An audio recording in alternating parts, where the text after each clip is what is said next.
శ్రీవారి కారం, శ్రీవారిని ప్రేమించే వారి కోసం. శ్రీవారి spices, chilli, turmeric, coriander powder. శ్రీవారి కారం, శ్రీవారిని ప్రేమించే వారి కోసం. బీరంగూడలోని సృజన నగర్లో నిన్న అత్యంత కిరాతకంగా శ్రవణ్ సాయి అనే అతన్ని హతమార్చినటువంటి ఘటన చోటు చేసుకుంది. లోపల నుంచి కేకలు, అరుపులు వినిపిస్తున్నాయి అని చెప్తున్నారు. ప్రస్తుతం నిన్న అక్కడ జరిగినటువంటి సంఘటనలో అరుపులు వినిపించి ఒకసారిగా పరుగులు తీసినటువంటి ప్రత్యేక సాక్షి మనతో పాటు ఉన్నాడు. మీరు ఎన్ని సంవత్సరాల నుంచి ఇక్కడ ఉంటున్నారు? ఇక్కడ కొత్త ఇక్కడ వర్క్ చేయడానికి వస్తాం ఇక్కడ అంతే. నేను నా ఇంట్లో రెంట్కుండే ఆమె వాళ్ళు మా చుట్టాలు అవుతారు. వాళ్ళు ఫోన్ చేయగానే మేము వచ్చి రాగానే ఏంటని అడిగితే పైకి వెళ్ళి డోర్ కొడితే డోర్ చాలా చెప్పి వరకు తీయలేదు. ఆ పక్కింటి ఆమె కూడా వచ్చారు, ఆ ఆంటీ గారు. అప్పుడు ఓపెన్ చేశారు. ఓపెన్ చేయగానే ఏమైనా చేస్తామన్నట్టుగా మాట్లాడింది ఆవిడ. అయ్యా ఆవిడ ఆ పిల్ల వాళ్ళ అమ్మనో మరి ఏమవుతారో తెలియదు. ఆవిడ వచ్చి మాట్లాడారు. మేము కిందకి వచ్చేసినాం అంతేగా. లోపల ఎవరు ఉన్నారు? అబ్బాయి అరుపులు వినిపించాయా, అమ్మాయి అరుపులు వినిపించాయా? అబ్బాయి మాటలు వినిపించినాయి ఎక్కువ. అబ్బాయి మాటలు ఎక్కువ వినిపించినాయి అంతే. కానీ సౌండ్లు అయితే బాగా వచ్చినాయి. మేము బయట నుంచి చాలా అబ్జర్వ్ చేశాను. నేను మా రిలేటివ్ వాళ్ళ అమ్మాయి కూడా అబ్జర్వ్ చేయగానే అమ్మాయి ఫోన్ చేయగానే వెళ్ళాను నేను. అసలు ఏంటని గొడవ ఏంటని మనకు తెలియదుగా ఇక్కడ ఏం జరుగుతుంది అనేది. నిన్న కాదు అది జరుగుతుంది. మొన్న ఆఫ్టర్నూన్ మార్నింగ్ ఎప్పుడు వచ్చిండంట 9కి 10 ఆ టైంలో వచ్చిండు. నేను 11కి ఆ టైంలో వెళ్ళా ఫోన్ చేస్తున్నప్పుడు. లోపలికి అప్పటికే చాలా కొట్టిరు మనకు తెలియదు. సౌండ్ అయితే గట్టిగా వచ్చింది, చూడలేదు, విన్నాం అంతే. మొన్న ఉదయం వచ్చినటువంటి అబ్బాయి నిన్న మధ్యాహ్నం అరుపులు వచ్చాయి అని అంటే నిన్న మధ్యాహ్నం రాలేదండి అరుపులు, మొన్న మధ్యాహ్నం వచ్చినాయి. మేము వెళ్ళిన రోజున ఆ అరుపులు వినిపించినాయి అంతే.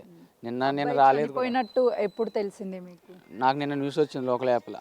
దాన్ని స్క్రీన్ షాట్ కొట్టుకుని చూసుకుంటే అప్పుడు నేను వస్తే నిన్న పోలీసు వాళ్ళు కూడా వచ్చారు ఈవినింగ్ 5 ఆ టైంలో. అప్పుడు నేను మళ్ళీ వచ్చిన. ఉండేది ఇక్కడే బిల్డింగ్. అక్కడ నుంచి ఇట్లా మా ముంగటి నుంచి రోడ్డు ముందు నుంచి వస్తారు. ఒకవేళ మీకు అరుపులు వినిపించినప్పుడు మీరు వాళ్ళు వద్దు అన్నా కూడా లోపలికి వెళ్ళుంటే ఒక ప్రాణాన్ని కాపాడి మనం మాట్లాడలేదండి అసలు వాళ్ళతోటి. నేను మాట్లాడలేదు, వద్దని చెప్పలేదు, ఏం చెప్పలేదు. ఇప్పుడు ఒకటి తప్పు అటువైపు ఉంది ఇటువైపు ఉంది మనకు తెలీదు ఏదనేది. కాకపోతే ఏంటంటే అక్కడ సౌండ్ వస్తున్నాయి ఏంటి అని చెప్పేసి కనుక్కోవడానికి మాత్రమే వెళ్ళాం అంతే. అక్కడికి వెళ్ళినప్పుడు ఏం సమాధానం చెప్పారు? మిమ్మల్ని ఏమన్నా బెదిరించారు? బెదిరింపులు అవి ఏం లేదు, బాగానే ఆన్సర్ చేశారు వాళ్ళు కూడా.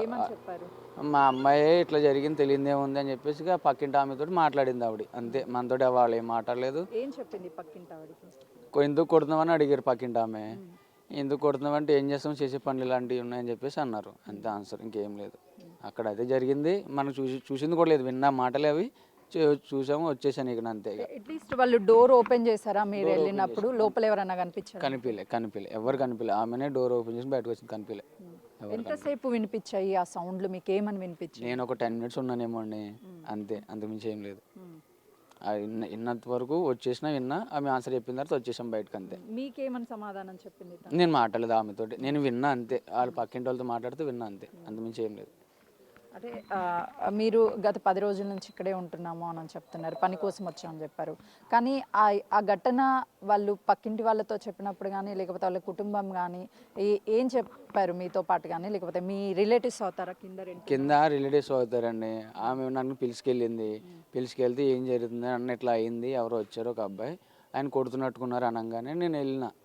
అసలు ఏంది అని. మరి కింద రెంట్ వేసుకుంటున్నారు వాళ్ళకి. ఇప్పుడు సపోజ్ మేమే రెంట్కున్నాం అనుకుందాం, మాకు ఏమైనా జరిగితే వాళ్ళు వస్తారు కదా, అదే రెస్పాన్సిబిలిటీగా నేను వెళ్తే పైకి వెళ్తే ఇట్లా సంఘటన అని అంటే నేను అమ్మాయి పక్కింటి ఆమె వెళ్ళాం, ముగ్గురు పైకి వెళ్ళాం. పైకి వెళ్తే ఇట్లా సౌండ్ వస్తుంది చాలా చెప్పు. ఆమె పక్కింటి ఆమె కూడా చాలా చెప్పు డోర్ కొట్టింది. ఆమె కూడా చెప్పింది ఎందుకు ఇట్లా అయినాయి ఈ పిచ్చి పనులని గట్ట అంటే, ఆమె కూడా పక్కింటి ఆమె కూడా బాగానే ఆన్సర్ చేసింది. ఆమె చెప్పారు, వాళ్ళు కూడా చెప్పారు. కానీ ఏంటనేది మనకు తెలియదు కదండి, అసలు ఎందుకు వస్తున్నారు ఏంటనేది.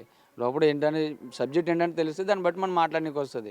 మనకు తెలియదు నిన్న చనిపోయినంత వరకు ఇది మ్యాటర్ అని నాకైతే తెలియదు. అంటే ఏదైనా చిన్న గొడవ అవుతుందిలే ఉండొచ్చు, మీరు చంపేసేంత జరుగుతుందని అనుకున్నారా? చంపేసి అంత అయితే అంటే ఇక్కడ కింద ఇంకా జనాలు వస్తుండే, ఆ అబ్బాయి కూడా ఇంకొక 3-4 తెచ్చుకునేటోడు అట్లా అనుకుంటే. మనకు తెలియదుగా ఇక అవన్నీ. ఇంక అందుకే ఇచ్చిపెట్టేసి ఇంకొచ్చేసాం, చిన్నదే కదని. ఇంట్లో అమ్మాయిని కొడుతున్నారేమోలే అని అంతే. ఈ రోజులు తెలియదేముంది, అమ్మాయిని కొడుతున్నారంటే ఏదో ఒకటి ఉంటుంది. ఇంకా అమ్మాయి అరుపులు కూడా వినిపించాయా, అబ్బాయివే వినిపించాయా మీకు? ఇంకిద్దరే వినిపిస్తాయి, ఇద్దరే ఉన్నాయి. అమ్మాయిని కూడా కొట్టిరు అనుకుంటా, మరి అబ్బాయిని కూడా కొట్టిరు. ఇంకేం జరిగిందంటే లోపల ఏం జరిగిందని మనకు తెలియదు. కానీ నిన్న అవ్వలే, ఇది మొన్న అయింది, నిన్న కాదు మొన్న. నిన్న విషయం బయటకు వచ్చింది. అది కూడా నేను లోకల్ యాప్లో నేను న్యూస్ చూస్తుంటే అప్పుడు అర్థమైంది, అబ్బాయి బీటెక్, అబ్బాయి గురించి ఇట్లా అయ్యిందా అని నాకు నిన్న అర్థమైంది. అంటే చుట్టుపక్కల వాళ్ళు ఏమన్నా చెప్తున్నారు అందుకే ఎందుకు ఇలా జరిగింది? నేను మళ్ళీ వెళ్ళలేదండి, నేను మళ్ళీ పోలేదు, నేను రాలేదు. నేను ఈవినింగ్ పోలీసు వాళ్ళు వస్తుంటే నేను వచ్చి చూసుకుని వెళ్ళిపోయినా. సంఘటన అయింది అయితే ఇదే అని. అబ్బాయి 9ంటికి వచ్చారని చెప్తున్నారు ఉదయం. ఉదయం 9:10 ఆ టైంలో అబ్బాయి రావడం. మధ్యాహ్నం 11 గంటలకి నేను వెళ్ళా అది ఫోన్ చేస్తే నేను వెళ్ళాను అంతే. అంటే అలా గట్టిగా అరుపులు వచ్చినప్పుడు మీరు చుట్టుపక్కల వాళ్ళందరినీ ఏమన్నా గ్యాదర్ చేసి ఏమన్నా? లేదు, గ్యాదర్ ఏం చేయలే. ఇప్పుడు అక్కడ గొడవ అవుతుందంటే మనకి పక్కన వాళ్ళు కూడా వస్తుంటారు, కానీ ఇంట్లో జరుగుతుంది దాని గురించి మనం ఇంటర్వ్యూ అవ్వద్దు. అది వాళ్ళనే కదండి, ఎవరి విషయంలోనే సరే, నా విషయంలో సరే. ఇప్పుడు వైఫ్ అండ్ హస్బెండ్ తీసుకుందాం, ఇంట్లో కొట్టుకుంటున్నారు అనుకుందాం, తీసుకుంటే వైఫ్ అండ్ హస్బెండ్లో గొడవలోకి వెళ్ళొద్దు, రేపన్నారు వాళ్ళు ఒకటవుతారు. అలాగే ఇంట్లో జరిగేటికి వెళ్ళొద్దు, కానీ రోడ్డు ఎక్కిన తర్వాత రోడ్డు మీద దాని గురించి వెళ్ళి అడిగితే బాగుంటుంది. అట్లీస్ట్ మీరు ప్రయత్నించి ఉంటే అబ్బాయి ప్రాణం కాపాడే వాళ్ళు. ఇప్పుడు ఆ నలుగురు కూడా ఒకరు ముగ్గురేమో జైలుకి వెళ్ళిపోయారు, ఆ అమ్మాయి ఏమో ఏకాకిగా మిగిలిపోయింది. ఈ 5గురిని కూడా సేవ్ చేసిన వాళ్ళు అయి ఉండేవాళ్ళు కదా. సేవ చేయడం అంటే అక్కడ లోపల ఏం జరుగుతుంది ఏంటి అనేది మనకు తెలిస్తే ఎవరైనా పిలుచుకెళ్ళో లేదా పోలీసు వాళ్ళకి ఫోన్ చేసి చేసేటోళ్ళం, కానీ అక్కడ ఏం జరుగుతుందో తెలియదు కదండి. మెయిన్ అది మనం అది ఆలోచించాలి, లోపల ఎందుకు వచ్చారు ఏంటని, ఏం జరుగుతుందో అది ఆలోచించాలి. చుట్టుపక్కల వాళ్ళని పిలుచుకొచ్చాము, వాళ్ళని పిలుచుకొచ్చాము అది కాదండి. ఇంట్లో జరిగే గొడవ వాళ్ళకి మాత్రమే సంబంధం, అంతే. చూసినాం కదా, నిన్న శ్రవణ్ గణేష్ మొన్న 9 గంటల ప్రాంతంలో వచ్చాడు, లోపలికి వెళ్ళాడు. ఆ తర్వాత 11:30 ఆ ప్రాంతంలో పెద్దగా సౌండ్స్ వచ్చాయి. కిందనే రెంటుకుంటున్నటువంటి వాళ్ళు ఆ సౌండ్స్ విని తన కజిన్ అయ్యేటటువంటి ఒక వ్యక్తిని పిలిచారు. ఆ వ్యక్తి వెళ్ళి డోర్ కొట్టి లోపు బయటికి వచ్చి, శ్రీజ అమ్మ మీరు ఇక్కడ నుంచి వెళ్ళిపోండి, మా అమ్మాయి చేసినటువంటి తప్పుకి ఇది జరుగుతుంది అని చెప్పేసి ఆమె చెప్పే ప్రయత్నం చేసింది. ఆ తర్వాత ఇంట్లో గొడవే కదా అని చెప్పేసి మేము బయటికి వచ్చేసాము, ఇలా ప్రాణాలు తీసేంత కొడతారని మేము అనుకోలేదు, లేదంటే మేము సేవ్ చేసేవాళ్ళమని చెప్పేసి ప్రత్యక్ష సాక్షి చెప్తున్నాడు. కెమెరామన్ శ్రీనుతో సుజాత, హైదరాబాద్.